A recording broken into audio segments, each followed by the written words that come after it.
Slava lui Dumnezeu stă în ascunderea lucrurilor, iar slavă împăraților stă în cercetarea lucrurilor. Proverbele 25, versetul 2. Dumnezeu să te binecuvinteze. Sper că ți-a fost de folos ce am împărtășit această săptămână și pentru a încheia această săptămână aș vrea să văd o aplicație practică. Sunt mai multe aplicații, dar vreau să împărtășesc una care este importantă, foarte, foarte importantă. Am vorbit de faptul că Ester a trebuit să folosească două principii diferite, două tipuri, să zic, de produse diferite, un de lemn și parfumurile sau miresmele pentru a obține un anumit rezultat. Și în Scriptura vom găsi că zidurile de la Ierihon nu au căzut doar pentru că au sunat din trâmbiță, dar au sunat trâmbițele, dar și vocile au strigat. Vom vedea atunci când, de exemplu, în Apocalipsa, citim, ei l-au biruit, vom citi, l-au biruit din cauza sângele mielului și cuvântul mărturisirii. Și așa mai departe, vom vedea că David, cu l-a învins pe Goliat, a folosit, cum se zice, prașia lui, dar apoi imediat a folosit și o sabie. Și așa mai departe. Vom vedea, de exemplu, că când erau închis Pavel și Sila, nu doar se rugau, dar cântau și se rugau. Și așa mai departe. Sunt așa multe exemple de acest principiu unde trebuie să aduci două lucruri împreună, două principii împreună, ca să ai un rezultat anume deosebit. Astăzi ziceam să vorbesc despre o aplicație practică pentru a încheia această săptămână. Dar înainte de asta vreau doar să... Deja îți spun, vei avea un bonus astăzi de câteva minute, pentru că ce vreau să-ți împărtășesc o să fie greu în 15 minute, dar o să-ți fie de folos. Aș vrea să încep să spun un lucru. Când în Matei 8, poți să găsești asta la sfârșit de tot în Matei, capitolul 8, când Domnul Iisus ajunge, da, spune la ucenici, hai să mergem pe partea cealaltă. Și ajunge în țara Gadarenilor. El vindecă două îndracit care speria oamenii încât unde statau ei, nimeni nu mai trece acolo. Și totuși, după ce face acest lucru, pentru că oamenii din zonă au avut o pagubă în sensul că dracii au intrat în port și porcii s-au aruncat în mare, oamenii din acel teritoriu, Biblia zice, au venit la Iisus și au zis, te rugăm, pleacă. Noi putem să îi criticăm și să zicem, pe cum au putut să spun la Domnul să plece? Neștiind că uneori poate noi facem exact același lucru. Și anume. Pentru că ce s-a întâmplat acolo? Iisus a ajuns pe teritoriul lor și la începutul teritoriului lor, adică pe măluri mari, la începutul teritoriului lor, Domnul Iisus a lucrat. Dar ei s-au asigurat, când au auzit veste, s-au asigurat să nu ajungă în oraș. Ei au ieșit din oraș, l-au întâmpinat pe mălul mării și au zis până aici.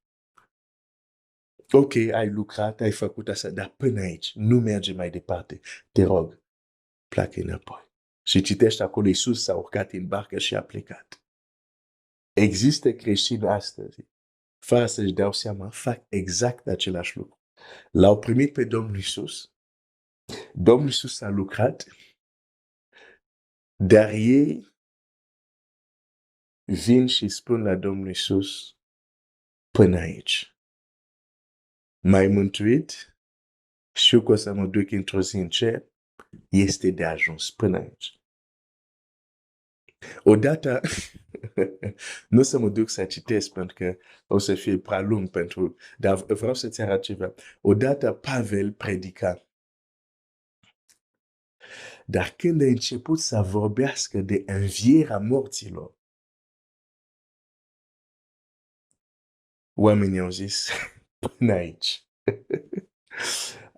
Au zis, despre acestor lucruri te vom auzi altă dată. Era un mod politicos de a spune, nu, până aici. Ce? Învierea morților. Sunt creștini dacă le spun Iisus Hristos a murit înviat pentru că oamenii să fie salvați, e bine. Dar dacă încep să vorbesc de un Iisus care vindecă și eliberează, e până aici. Nu, e prea de tot.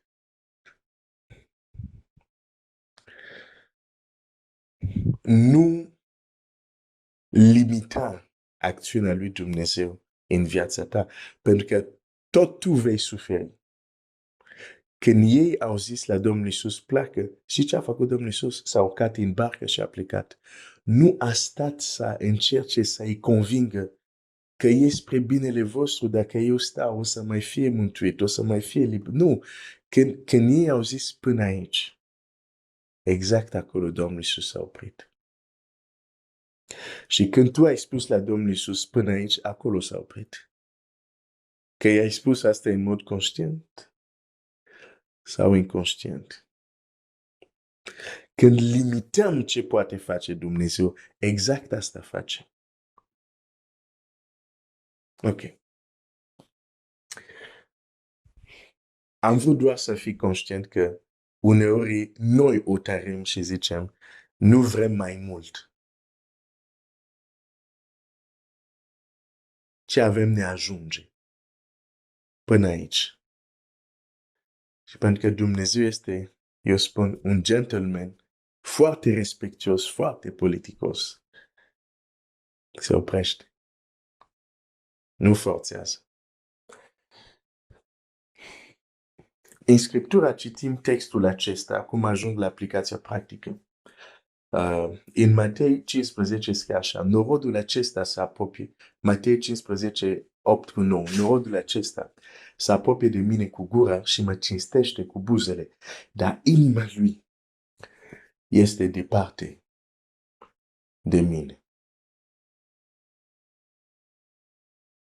Dar inima lui este departe de mine.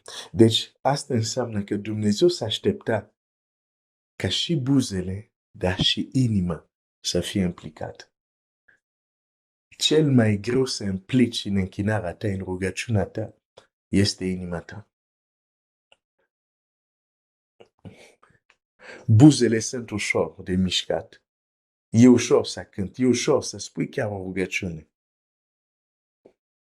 Dar să ai și inima ta implicată în ceea ce spui, e cu totul altceva. Și vorbesc de acest principiu de a combina, a duce împreună două lucruri pentru a avea un rezultat extraordinar. Și vedem asta în rugăciune. În Marcu 11, Domnul Iisus ne explică, adevărat vă spun, dacă cineva va zice muntelui acestuia, ridică-te și aruncă-te în mare, și nu se îndoiește în inima lui, ci crede că ceea ce spune se face, va avea lucru cerut. Gura și inima.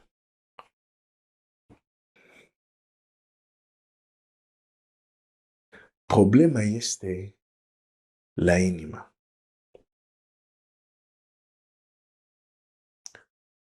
Nu este, nu este, nu în mod natural poți să implici ambii, și gura și inima. E nevoie de antrenament. Pentru că, de exemplu, poporul acesta mă cinstește cu buze, dar inima este departe. Noi ne gândim doar de multe ori ne gândim doar la aspectul, ok, ei se închină cu Dumnezeu cu gura, dar inima lor e departe, în sensul că ei sunt departe de Dumnezeu în modul lor de a trăi, sau ei sunt departe de Dumnezeu în sensul că inima lor este în altă parte, dar nu sunt prezente în ceea ce fac. Dar a fi departe de Dumnezeu merge mult mai adânc decât doar să fii departe în modul de a trăi că trăiești în răzvătire sau să fii departe în sensul că, de exemplu, ești la biserică, dar te gândești în altă parte, nu ești prezent. Și asta înseamnă departe, dar merge mai adânc decât asta.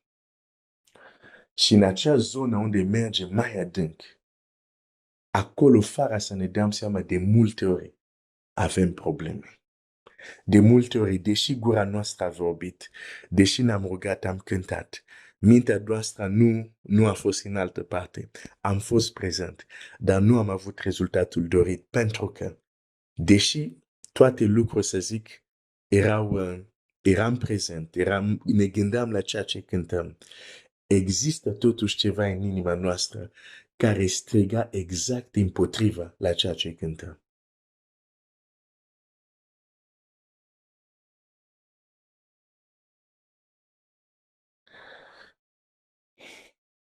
Aș vrea să realizez lucrul următor. Cel rău este un stratej foarte bun. Are niște strategii foarte bune. Și una din strategiile lui aș fi vrut să o învăț când m-am întors la Dumnezeu la început, când Dumnezeu m-a mântuit, dar am învățat-o mult mai târziu. Una din strategiile lui este, înainte chiar să începe bătălia, el să se asigure că ai pierdut deja.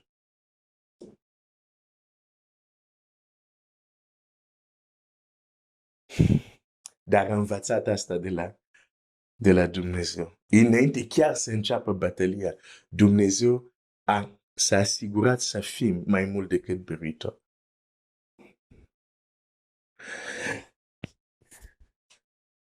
Înainte ca David să alerge să se lupte împotriva lui Goliat, a purtat o armură regelui care părea un gest bun, un gest frumos. Ok, tu ai venit doar să aduci niște sandwich la frații tăi, n-ai nicio armură.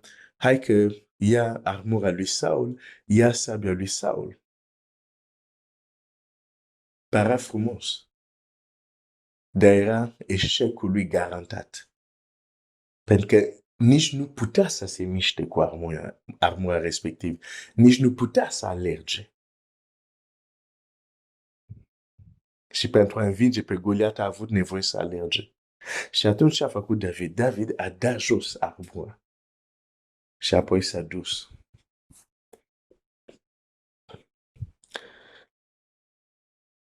Cel rău se va asigura, înainte să te rogi, să pună peste tine lucruri care vor merge împotriva rugăciunilor tale. Despre ce vorbesc? Hai să citesc un text.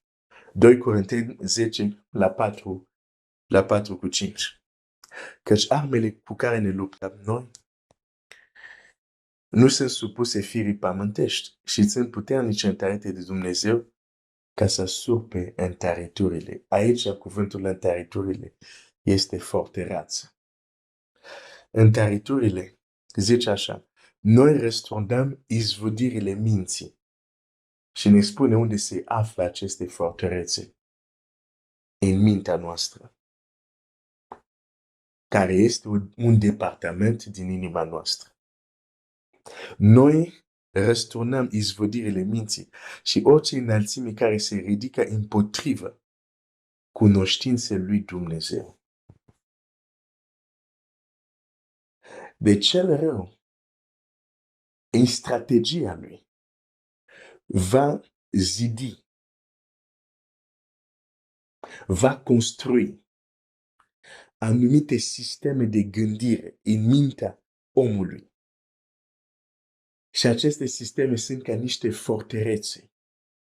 Și rolul lor este să reziste, să se opună, să se ridice împotriva cunoașterii lui Dumnezeu. Există rugăciuni care n-au fost ascultate în viața mea până n-au fost răsturnat mai întâi anumite izvodiri ale minții. La asta mă referam. Tu crezi un anumit lucru în adâncul inimii, ai un anumit raționament, care acel raționament este împotriva exact ceea ce vrei tu, doar că nu-ți dai seama.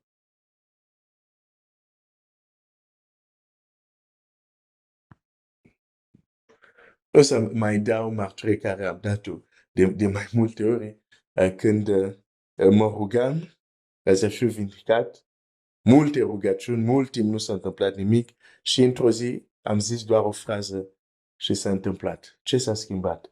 Am răsturnat anumite raționamente care le aveam. De fapt, nu eu. Dumnezeu, prin cuvântul lui, m-a ajutat să răstorn anumite raționamente. Când ele au fost dărâmate, am putut să-L cunosc pe Dumnezeu în puterea Lui de vindecare.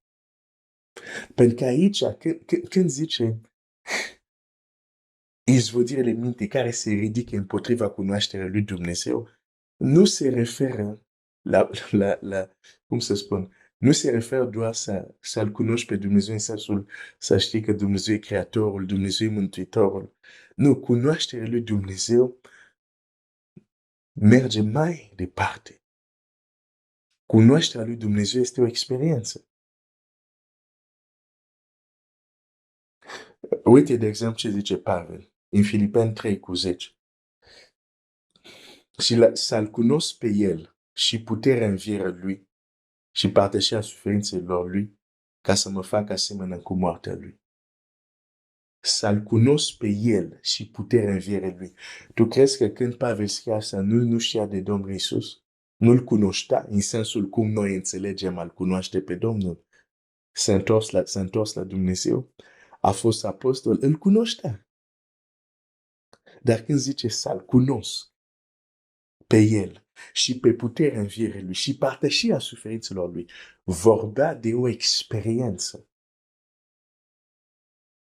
de o cunoaștere prin experiență. Vreau să-L cunosc pe El, puterea învierii Lui și suferințele Lui. O cunoaștere prin experiență. Când ai anumite raționamente care se ridică împotriva cunoașterii lui Dumnezeu, se referă și la faptul că sunt anumite raționamente, modul de a gândi care poți să le ai, care se împotrivesc să ai anumite experiențe cu Dumnezeu. Să-L cunoști pe Dumnezeu în, de exemplu, puterea Lui de vindecare sau de eliberare din cauza unei învățături greșite. Pentru că de ce nu eram vindecat? Credeam ceva greșit. Și unde am luat acel ceva greșit? Tot în mediul religios. Și a trebuit acel lucru să fie dat jos mai întâi. Înainte că Lazar să fie adus înapoi din morți, trebuie o piatră să fie dat jos. Și nu Iisus a dat jos piatra. A zis, dați piatra la o parte. Doamne, miroase greu. Nu a dat El jos. A zis, dați voi. Și au dat piatra la o parte. Și uneori există niște pietre de fortărețe în inima noastră care se împiedică exact la ceea ce cerem. Care se împotrivesc să experimentăm exact ceea ce spunem. Când lucrul acesta se întâmplă, ai gura care spune un lucru, dar inima care este departe.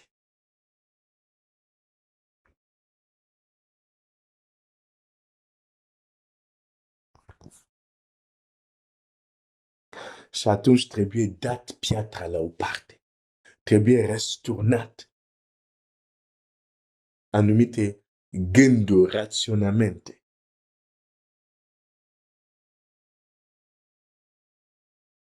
Care se ridică împotriva cunoașterii lui Dumnezeu, cunoașterii puterii lui. Să experimentezi Dumnezeu în viața ta. De exemplu, nu o să intru în detaliu, dar o să vorbesc la mod general. De exemplu, exact cum era auditorii lui Pavel. Sunt mulți copii al lui Dumnezeu mântuiți, dar care exact ca cei din audiența lui Pavel, atâta timp când vorbești de lucruri raționale, de lucruri care mintea le poate înțelege, totul e bine. Cum începi să vorbești de ceva ce iese din spațiul natural, din spațiul rațiunii, deși scris în Biblie, ei zic, nu, despre asta te ascultam altădată. Bine, nu o să zic cuvintele astea, dar deja nu vor să audă. Pentru că în mintea lor, creștinismul trebuie să fie logic, rațional, nimic nu trebuie să scape de domnia rațiunii. Bine, acum spun cu cuvintele mele, dar cred că înțeleg ce vreau să spun. Cu o astfel de gândire, cu un astfel de mod de a gândi, pe normal că acel copil al lui Dumnezeu a închis uși la multe experiențe. Pentru că cu modul ăsta de gândire spune la Domnul, ok, Domnul, uite cum stau lucrurile. Eu am crezut în tine, sunt mântuit, o să mă duc în cer, dar tot ce iese un pic din lucruri normale, te rog, nu vreau. Și Domnul e bun, ok, nu vrei? Ok, nu vrei. Dar tot o să ai de pierdut.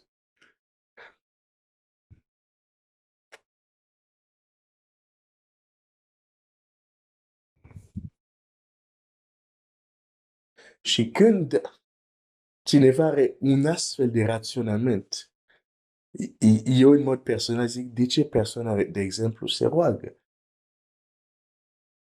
Pentru că faptul că doar te rogi, dacă te rogi, nu rugăciune ceremoniale. Ce numesc eu de rugăciune ceremoniale, adică o spui că e ceremonia, dar nu te aștepți să se întâmple nimic. Dar dacă faci doar astfel de rugăciuni, ok, poți să înțeleg că te rogi. Dar dacă faci și rugăciuni unde efectiv te aștepți să intervină Dumnezeu și dacă în inima ta ai atitudine, ok, eu vreau să accept doar tot ce este normal și rațional, pe rugăciunea ta e o contrazicere a ceea ce este în inima ta. Pentru că în inima ta totul trebuie să fie rațional, să fie logic, nimic să iasă de ceea ce este cum se cade, între ghilimele, și atunci, când tu de fapt ceri că Dumnezeu să intervină, tu ceri ceea ce este opus a ceea ce este în inima ta, pentru că intervenția directă a lui Dumnezeu în afacerile oamenilor se numește o minune. Și aici, când zic de intervenție, mă refer o intervenție, da? Nu mă refer la faptul că Dumnezeu face să răsară soarele. Că asta o face fără să se roage nimeni. Nu despre asta vorbesc. De lucrurile care oricum Dumnezeu le face, că ne rugăm noi sau nu. Dar mă refer la acele lucruri unde Dumnezeu ar interveni doar dacă s-a rugat cineva. De exemplu, fiul văduvei din Sarepta nu a revenit din moarte așa. Nu. A trebuit să vină Ilie și să spună, femeia aceasta m-a primit. Doamne, fă să se întoarcă sufletul. Și ca răspunsul, Dumnezeu a intervenit. Și sufletul copilului s-a întors. Un lucru care nu s-a mai întâmplat până atunci în Scriptură.